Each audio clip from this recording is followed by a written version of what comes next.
everybody. Today we are in our third video of this series, first-time home buyers.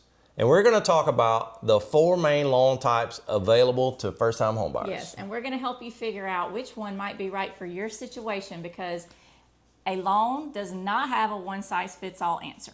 That's right. That's right. Let's start with conventional. Okay. These are some of the most popular That's loans. They're most common. Yes. Right?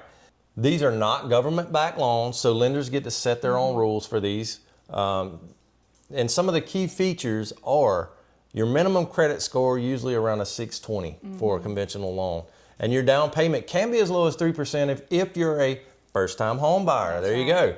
And PMI is required for these loans if you put less than 20% down, though. And then just to clear that up, PMI is just insurance on your mortgage. It's mortgage insurance, private mortgage insurance, that's right. yeah. So we just want those little abbreviations, we want to make sure everyone knows what they are. And there's no income limits, and it can be used for any property type, and that's a big advantage. But the PMI can be removed once you hit a 20% equity. With government loans, that mortgage insurance cannot be removed. It often stays with the life of the loan. That's right. Now moving on to FHA. Now these are backed by the Federal Housing Administration, so they are a government-backed loan, but they have perks. So let's talk about them and break it down. You can have a credit score as low as 580. 580, yep. And down payment is going to be minimal. Actually, the 580 sometimes can be as low as 500, so let me throw that in there. The down payment is really just 3.5%. So if you're needing to keep more of your money in your pocket, this is the way to go. Yep. It has a more flexible debt to income ratio, but you'll pay mortgage insurance premiums upfront and monthly.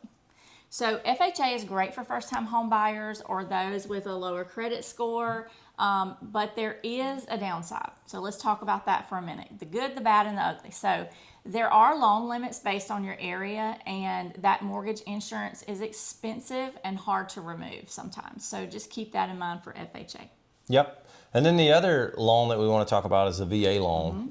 Those are exclusively for our veterans and active military and eligible spouses. These are amazing. They have amazing benefits. Oh, absolutely. There's 0 down payment, no PMI ever. Right. Right. Competitive interest rates, and no prepayment penalties. Right. But there's always a catch, Always. right? You need a certificate of eligibility, and there's a one-time funding fee, though it can be rolled into the loan. That's right.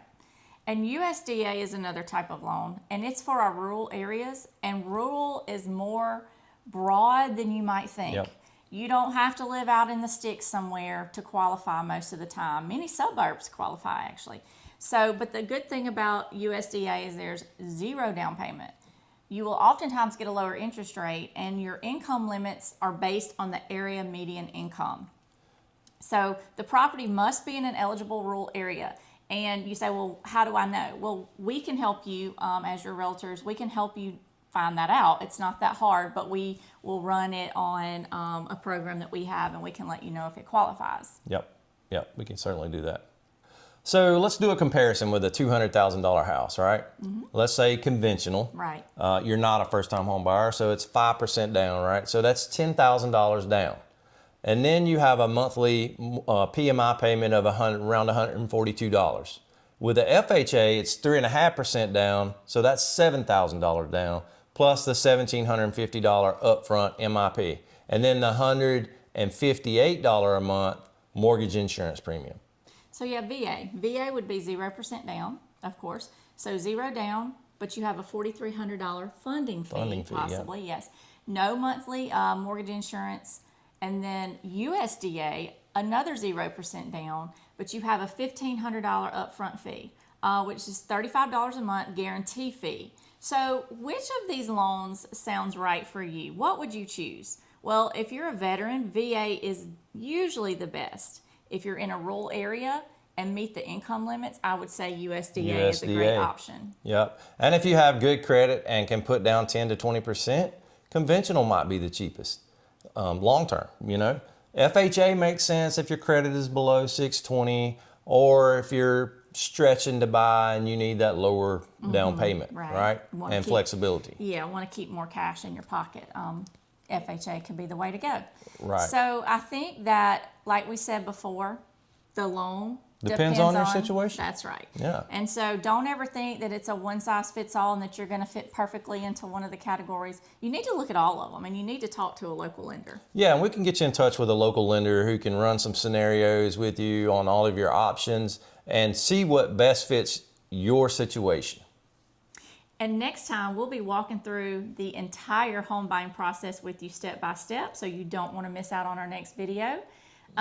In the meantime, if you have any questions about what we've covered today, drop a question in the comments if you're not sure of something, if we didn't go in depth enough, if you need us to clear something up, we would love to do that for you. Yeah, absolutely. Don't forget to like and subscribe our channel for more of these videos, and we look forward to seeing you next time because you don't want to miss that next video. Bye, everyone.